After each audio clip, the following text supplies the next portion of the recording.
10 worst movies of all time that are actually funny. Good movies are plenty entertaining on their own, but occasionally, there's nothing like turning your brain off and enjoying a bit of amusing ineptitude put to film. Watching bad movies is a strangely communal experience, as friends and strangers alike gather in homes and theaters to laugh at a truly baffling failure of a film. Welcome to DLP Movie, and here is a list of the top 10 worst movies ever made. Howard the Duck. Duckworld President Howard the Duck, busy reading Duck Journal magazine, is launched into space, landing in Cleveland, Ohio. Howard soon discovers that he was transported to Earth when human scientists tested a cross-dimensional transport device. Howard, why are you so pissed off? Why? Listen, if you got blasted millions of miles through space, ended up on another planet, and were given an IQ test by a janitor, you'd be a little pissed off too. Well, look, maybe you are trapped in a world... Unfortunately, the heroic humanoid duck isn't the only being pulled from another dimension during the test, as the dark overlord of the universe has also arrived on Earth. Despite a zany setup in some talented movie makers behind the camera, Howard the Duck was uninspired and boring filmmaking, failing, most of all, due to an unlikable and wooden depiction of the film's starring duck, both in terms of characterization and animatronic effects. Meager ambitions and passionless execution produced a film that is too bland to really enjoy, even as a so bad it's good movie viewing. The Room. Since its release in 2003, The Room has become a veritable cult classic through a never-ending string of midnight screenings. Is he dead? My God, Mark, is he dead?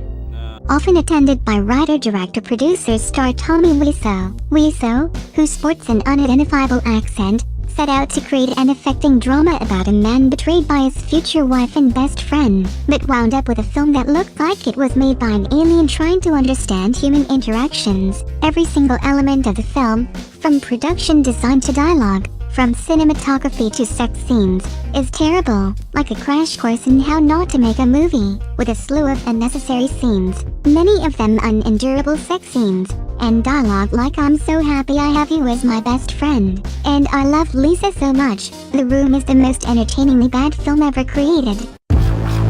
From Justin to Kelly. Remember when American Idol was a new reality show craze sweeping the nation? This was the shameless cash-in on that craze you never saw. First season winner Kelly Clarkson and runner-up Justin Guarini try to pretend they can act in this head-scratching rom-com musical centered around an oddly wholesome spring break hotspot. The story involves an inexplicably evil friend with a convoluted plot to keep the two moves apart. The songs are among the movie's most hilarious sequences, for the dated costumes, lousy choreography, and gratuitous shots of skateboarders. SUPERBABIES, Baby Geniuses 2.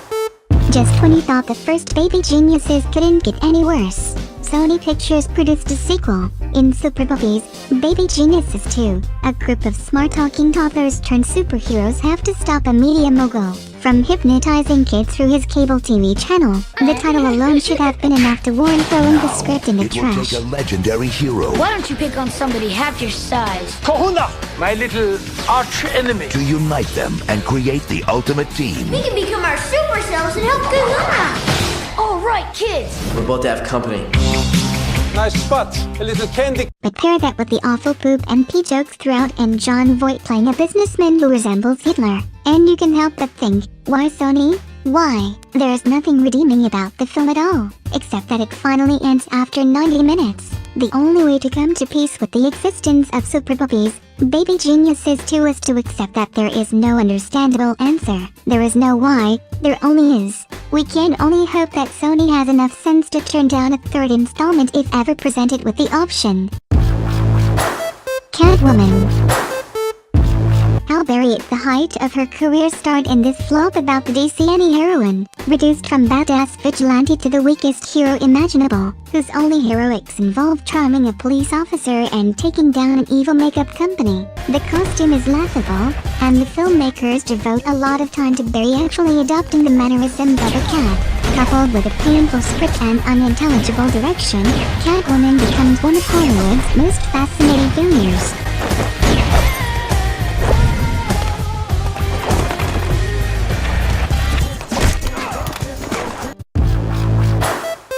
Battlefield Earth.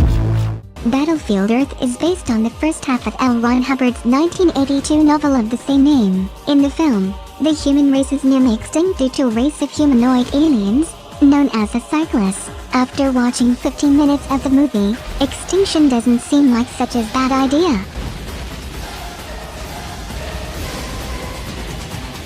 Everything about the film's look is repulsive. From the tall aliens with hair extensions to the background that looked like it was colored in with crayon. Travolta plays the leader of the Cyclists, Turl. His acting is so cheesy though that it's impossible for audiences to believe such a tool could have caused the human race to go extinct. And the worst crime was that almost every single frame of the movie was filmed using a Dutch tilt. Battlefield Earth is the epitome of a hot mess. Glitter.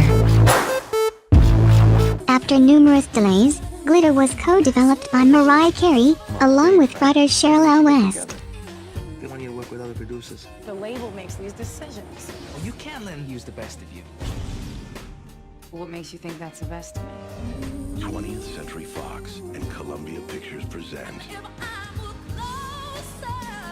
And director Vondy Curtis Hall, ultimately producing a cliché-riddled rags-to-riches tale that borrowed heavily from overly familiar film tropes and hip-hop industry caricature. In addition to underwhelming performances and melodrama, Glitter was waylaid by an overly complicated story packed with outlandish character arcs that Curtis Hall failed to earn through believable or affecting drama. Instead, Carey's film remains a quintessential example of what can happen when talented musicians try their hands, unsuccessfully, at acting, via an uninspired story that falls flat as nuanced drama nor unintentional showgirls bad comedy. Worst of all, for a musical, Glitter even failed to spawn a catchy soundtrack for Carey fans to champion.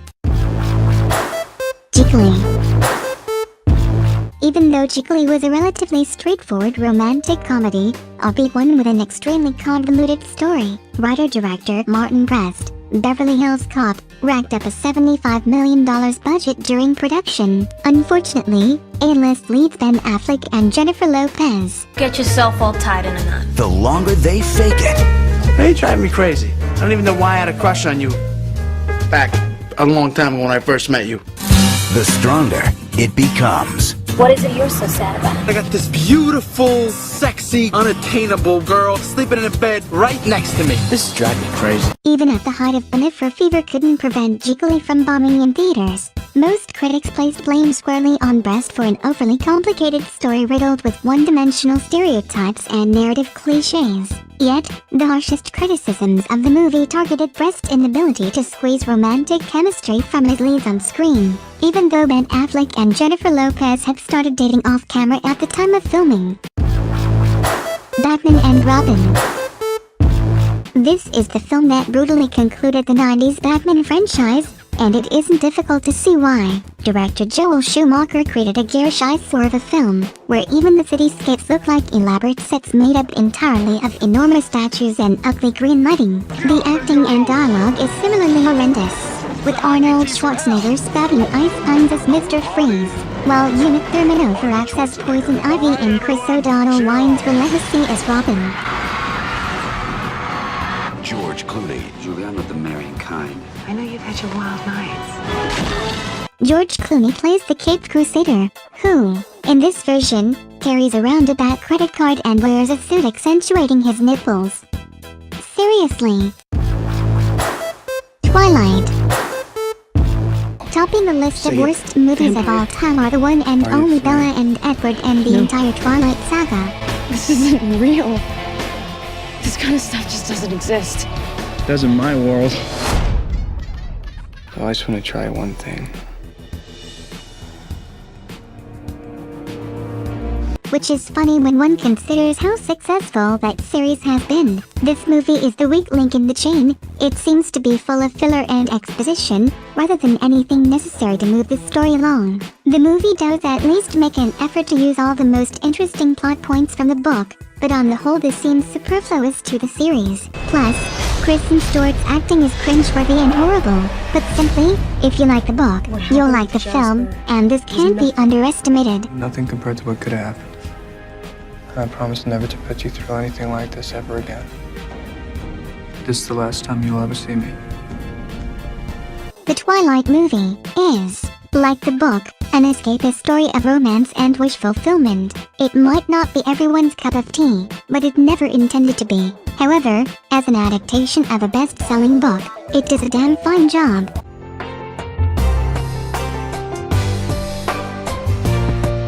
What is your most hated movie from the list?